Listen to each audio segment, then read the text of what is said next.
Good evening students. आज हम लोग सौर विकिरण के बारे में पढ़ेंगे। पारिक क्लासेस के ऑनलाइन प्लेटफॉर्म पे हम लोगों ने काफ़ी वीडियोस अपलोड किए हैं, पर अब आपकी डिमांड को ध्यान में रखते हुए हमने सौर विकिरण पे आज ये वीडियो डाला है। सबसे पहले हम ये चीज़ जाने, सौर विकिरण क्या है। सिंपल सी परिभाषा है, सूर्य से आने वाली ऊष्मा, उस विकिरण को सौर विकिरण कहते हैं। ये जैसे ये सूर्य है, ब्रह्मांड में ऊर्जा का स्रोत क्या है? ये सूर्य ही है। संपूर्ण ब्रह्मांड में ऊर्जा का स्रोत सूर्य है। इससे जो विकिरण आती है उसको हम सौर विकिरण कहते हैं। इसकी सिंपल सी परिभाषा अगर हम देखें तो ये है, सूर्य से आने वाली ऊष्मा। सूर्य से जो ऊष्मा आती है वो लघु तरंग दैर्घ्य के रूप में होती है, यानी वो लघु तरंगों के रूप में होती है। लघु तरंगों के रूप में पृथ्वी पर आती है और पृथ्वी से जो ऊष्मा वापस निकलती है वो दीर्घ तरंगों के रूप में रहती है। तो लघु तरंगों के रूप में जो ऊष्मा आती है उसे सूर्यताप कहते हैं। यानी पृथ्वी से आने वाला ताप या पृथ्वी से आने वाली विकिरण सौर विकिरण, सूर्यताप या इंसोलेशंस कहलाती है। यानी हम लोग डिस्कस कर रहे हैं सोलर रेडिएशंस की। सोलर रेडिएशंस में सबसे पहले हमने पढ़ा कि ये इस तरह से आती है। अब बात आती है कि पृथ्वी पर जो ये सूर्य की किरणें आ रही है, तो सूर्य की जो किरणें प्राप्त होती है, हमारी जो पृथ्वी है, हमें पता है कि हमारी पृथ्वी अपने अक्ष पर झुकी हुई है। कितने डिग्री झुकी हुई है? 33.5 डिग्री झुकी हुई है। और अगर पूछ ले कितने डिग्री का कोण बनाती है, तो 66.5 डिग्री का कोण बनाती है। तो पृथ्वी अपने अक्ष पर झुकी होने के कारण सूर्य की जो किरणें प्राप्त होती है वो कुछ स्थानों पर सीधी प्राप्त होगी और कुछ स्थानों पर तिरछी प्राप्त होगी। जैसे अगर हम मानेंगे ये सूर्य है और यहाँ हमारी ये पृथ्वी है, तो इस पृथ्वी की कंडीशंस को यहाँ देखें तो ये इस तरीके से हमें देखने को मिलती है। तो यहाँ पे सूर्य की किरणें सीधी आ रही है और इन जगह क्या होगी? तिरछी होगी।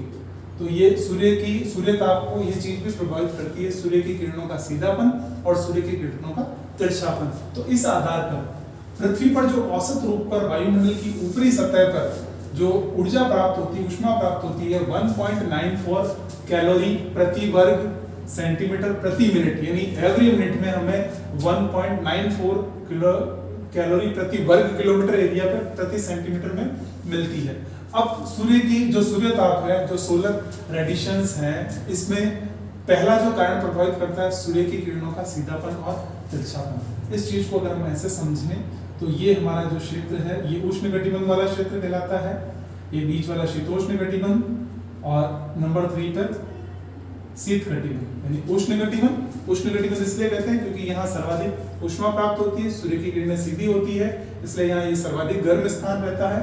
दूसरा जो आता है वो आता है शीतोष्ण कटिबंध, फिर तीसरा शीत कटिबंध। शीतोष्ण कटिबंध इसलिए क्योंकि सूर्यताप हमें तिरछा मिलता है, और शीत कटिबंध में कंडीशन ये रहती है कि 6 महीने सूर्य की किरणें सीधी आती है और 6 महीने नहीं आती, और बहुत तिरछी होने के कारण यहाँ पे बहुत तापमान कम रहता है। तो सूर्यताप को प्रभावित करने वाली सूर्य की किरणें। दूसरा जो मुख्य कारण प्रभावित करता है वो कहलाता है कि पृथ्वी जो सूर्य की परिक्रमा कर रही है, ये सूर्य की परिक्रमा करते समय ये अंडाकार पद में कर रही है।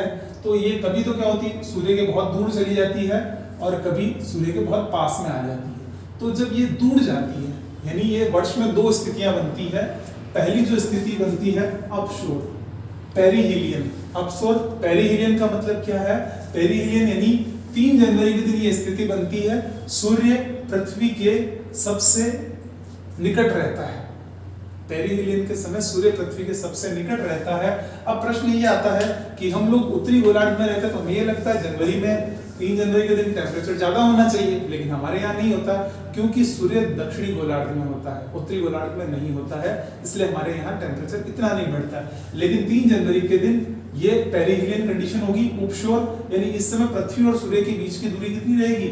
14.70 करोड़, यानी 14 करोड़ 70 लाख किलोमीटर ये रहती है इसकी दूरी।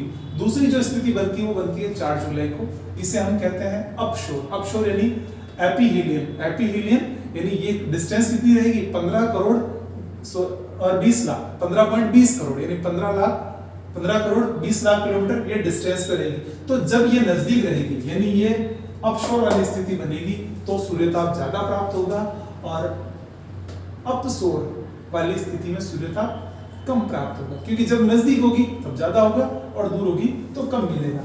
फिर जो नेक्स्ट हमारा सिलेबस का बिंदु है उस पर हम डिस्कस करते हैं पृथ्वी की सतह पर सूर्यताप में भिन्नता, यानी प्रत्येक क्षेत्र में एक समान तापमान नहीं देखने को मिलता है, अलग अलग तापमान देखने को मिलते हैं। उसके विभिन्न कारण हैं। पहला कारण है पृथ्वी का अपने अक्ष पर घूमना। जैसा कि हमने पृथ्वी की गतियों के बारे में पढ़ा, पृथ्वी अपने अक्ष दो तरह की गतियां करती है, एक परिक्रमण और दूसरा परिभ्रमण, यानी अपने अक्ष पर घूमना घूर्णन और सूर्य के चारों ओर चक्कर लगाना परिक्रमण। जब ये अपने अक्ष पर घूमती है तो इस कारण क्या होता है, आधे भाग पर दिन और आधे भाग पर रात होती है। जो सूर्य के अपोजिट साइड होगा वहां सूर्यताप प्राप्त नहीं होगा, जो सूर्य के साइड होगा वहां सूर्यताप प्राप्त होगा। दूसरी जो स्थिति है सूर्यताप को प्रभावित करने वाली, सूर्य की किरणों का नति कोण को हम अक्षांश के आधार पर देखते हैं। अक्षांश यानी जैसा कि 0 डिग्री, यहाँ अगर हम देखें सूर्यताप जो प्राप्त हो रहा है, यानी ये जो 0 डिग्री अक्षांश यानी भूमध्य रेखा के पास वाला जो क्षेत्र है, यहाँ पर पूरे साल भर हमेशा सूर्य की किरणें सीधी पड़ती है। इस कारण ये क्षेत्र पूरा का पूरा कैसा है, गर्म है, जिसको हमने उष्णकटिबंध नाम दिया है। तो हम ये कह सकते हैं कि उष्णकटिबंध ये किस आधार पे है, नति कोण के आधार पर। नति कोण के आधार पर सूर्य की किरणें जहां सीधी पड़ेगी वो भाग गर्म रहेगा, जहां कम पड़ेगी वो ठंडा रहेगा। फिर तीसरा जो कारण है दिन की अवधि, यानी जब सूर्य उत्तरी गोलार्ध में होता है तब वहां दिन बड़ा रहेगा, तो वहां सूर्यताप अधिक प्राप्त होगा, जबकि उसी समय दक्षिणी गोलार्ध में दिन की अवधि छोटी रहती है, इसलिए वहां सूर्यताप कम प्राप्त होगा। जब हमने पृथ्वी की परिक्रमण गतियां पढ़ी उसमें हमने 4 कंडीशंस पढ़ी थी। 21 जून के दिन उत्तरी गोलार्ध में सूर्य की किरणें कर्क रेखा पर सीधी पड़ती है, इसलिए 21 जून के दिन उत्तरी गोलार्ध का सबसे बड़ा दिन होता है, दिन की अवधि ज्यादा होती है और उस दिन यहाँ टेम्परेचर ज्यादा रहता है, सूर्यताप अधिक रहता है। वही अगर हम बात करें 22 दिसंबर की, उत्तरी गोलार्ध में इस दिन सबसे छोटा दिन होता है, रात बड़ी होती है, तो इस दिन हमें यहाँ सूर्यताप कम प्राप्त होता है, इसलिए यहाँ सर्दी का टाइम रहता है। फिर तीसरा जो कारक है नेक्स्ट, वायुमंडल की पारदर्शिता। वायुमंडल पारदर्शी होने के कारण सूर्य की किरणें क्या हो रही है, लघु तरंगों के रूप में यहाँ पृथ्वी पर आ जाती है।